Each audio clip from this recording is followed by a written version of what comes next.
Goeiemôre, Dok Net wat praat. Ek praat met 'n goeie vriend van my. Dis oestyd op die plaas. En nou sê hy vir my, man, dit is nie net vir oes nie. Dit wat ingegaan het moet nou uitkom.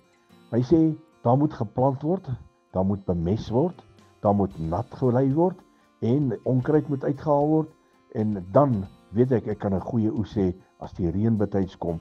Maar ek het op die regte tyd geplant en die reën het gekom en my mielie staan hoog en is nou tyd om te oes. En ek nooi hom, ek sê, ek gaan ons bietjie 'n kuiersessie inwerk.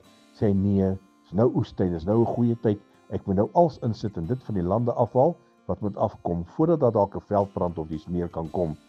En toe ek nou wegry en ek het klaar met hom gesels, toe besef ek in die geestelike lewe is dit so dat ons moet iets insit om iets uit te kry. Dit wat ons saai, dit gaan ons maai. As ek onkruid saai, gaan ek onkruid kry. As ek geweld saai, gaan ek geweld kry. Wat ook al ek saai, dit gaan ek maai, dit gaan ek oes. My vriend, in God se koninkryk is belangrik om te saai.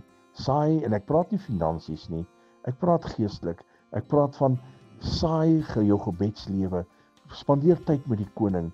Saai in die koninkryk van God, deur mense net te vertel van die grootheid, die liefde en die genade van Jesus. Saai op die regte plek. Moenie dat saad op droë klippe val en tussen die rotse val nie, maar laat dit op goeie vrugbare grond val en dat daar 'n oes kan ontstaan. My vriend, dit wat jy saai, dit gaan jy maai. Herlewingsgroete.